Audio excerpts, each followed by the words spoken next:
নানান দিক দিয়ে যে চাপ বাড়ছে ডক্টর ইউনূস সরকারের উপরে সেটি বলার অপেক্ষা রাখে না। এখন নতুন করে যে খবরটি আমি আপনাদেরকে দেব সেটি হচ্ছে যে ব্রিটেনের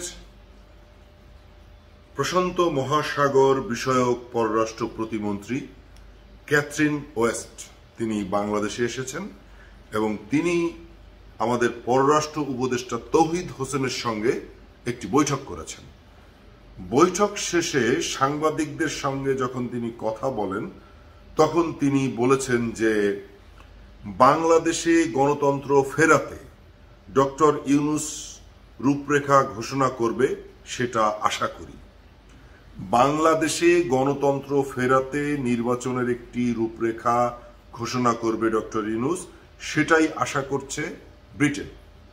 তার মানে তারা কিন্তু পরোক্ষভাবে বলে দিয়েছে যে গণতন্ত্রের পথে বাংলাদেশকে খুব দ্রুত হাঁটতে হবে। গণতন্ত্রের পথে হাঁটার প্রথম ধাপ হচ্ছে একটি নির্বাচন এবং সেটি তারা বলেছে একটি নির্বাচন দিতে হবে, দিয়ে গণতন্ত্রের পথে শুরু করতে হবে বাংলাদেশকে। নির্বাচন প্রসঙ্গে এবং গণতন্ত্র প্রসঙ্গে একজন সাংবাদিক প্রশ্ন করেছেন যে আওয়ামী লীগ কি এই নির্বাচনে অংশগ্রহণ করুক আপনারা চান? তিনি স্পষ্ট করে বলেছেন সব দলের অংশগ্রহণে একটি নির্বাচন তারা চায়, তারা আওয়ামী লীগকে এই ইলেকশনে দেখতে চায়, সেরকমটি কিন্তু বলেছেন। এটিকে আমি চাপ এই কারণে প্রথমে বললাম যে সরকারের ভেতর থেকে কয়েকজন উপদেষ্টা, বিশেষ করে যারা ছাত্ররা, তারা কিন্তু সরাসরি বলেছে যে আগে আওয়ামী লীগের বিচার হবে, তারপর তারা রাজনীতি করবে। তার মানে তারা বলে দিয়েছে যে আওয়ামী লীগ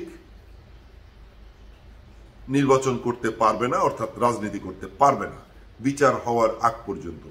এখন কত বছর ধরে আওয়ামী লীগের বিচার চলবে সেটি তো আর আমরা জানি না, তাদের কাছেও তারাও সেটা বলেননি। সরকারের পক্ষ ছাড়াও সরকারের বাইরে যে সমস্ত ছাত্র সমন্বয়করা আছেন তারা তো প্রতিনিয়ত বলছেন যে আওয়ামী লীগকে নিষিদ্ধ করতে হবে। যদিও সরকারের ভেতর থেকে কয়েকজন কিন্তু তারা বলেছেন নিষিদ্ধ করার পক্ষে নয়, আর সরকারের বাইরে রাজনৈতিক দল হিসেবে বিশেষ করে বিএনপি পরিষ্কার করে বলে দিয়েছে যে তারা কোনো রাজনৈতিক দলকে নিষিদ্ধ করতে চায় না। কোনো দল যদি নিষিদ্ধ হয় সেটি জনগণের দ্বারা হবে। কোনো রাজনৈতিক দলকে যদি মানুষ ভোট না দেয় তারা আস্তে আস্তে ধ্বংস হয়ে যাবে, সেরকমটি তারা বলেছেন। এদিকে আমেরিকার দিক থেকে নানান ধরনের যে চাপ আসছে বিশেষ করে সংখ্যালঘুদের নিয়ে, সেটি একটি চাপ। পাশাপাশি আমেরিকার ভেতরকার আরেকজন প্রভাবশালী ভারতীয় আমেরিকান যার নাম হচ্ছে ভরত বড়াই, সেই ভরত বড়াই এখন বাংলাদেশের বিরুদ্ধে কিভাবে আমেরিকা অর্থনৈতিক নিষেধাজ্ঞা দিতে পারে সেটি নিয়ে কাজ করা শুরু করেছেন, এমনকি ভারতকেও তিনি বলবেন। তাহলে এই যে আমেরিকা এবং ব্রিটেন, যুক্তরাষ্ট্র, যুক্তরাজ্য, তারা কিন্তু এই মুহূর্তে ঠিক এই সরকারের সঙ্গে সহনশীল একটা বন্ধুত্ব সুলভ কোনো পর্যায়ে নেই।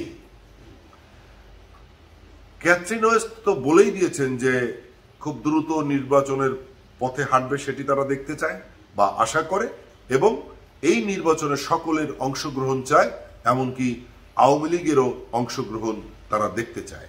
সবাইকে নিয়ে একটি নির্বাচন হোক সেটি ব্রিটেন দেখতে চায়। এই মুহূর্তে যারা এর এতদিন ধরে বিরোধিতা করছিলেন যে আওয়ামী লীগকে নিষিদ্ধ করতে হবে, অথবা আওয়ামী লীগকে রাজনীতি করতে দেয়া হবে না, অথবা আওয়ামী লীগকে নির্বাচনে আসতে দেয়া হবে না, তাদের কি প্রতিক্রিয়া হবে? যদি আমেরিকা না চায়, যদি ব্রিটেন না চায়, যদি ইউরোপ না চায়, এবং বাংলাদেশের এই মুহূর্তে সবচেয়ে বড় রাজনৈতিক দল বিএনপি না চায়, তাহলে কি সম্ভব আওয়ামী লীগকে নির্বাচন থেকে দূরে রাখা? কতটুকু আসলে সম্ভব সেটি এখন বিষয়, যে আদৌ আসলে সম্ভব কিনা।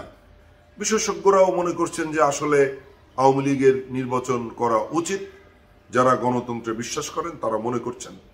এখন তারপরেও ছাত্র সমন্বয়করা একটা জায়গায় তারা দৃঢ়ভাবে স্থির হয়ে আছেন যে আওয়ামী লীগকে নির্বাচন করতে দেবে না। তারা কি আসলে আওয়ামী লীগের নির্বাচন ঠেকাতে পারবে? বন্ধুরা, এই ছিল ভিডিও। সবাই ভালো থাকবেন, সুস্থ থাকবেন।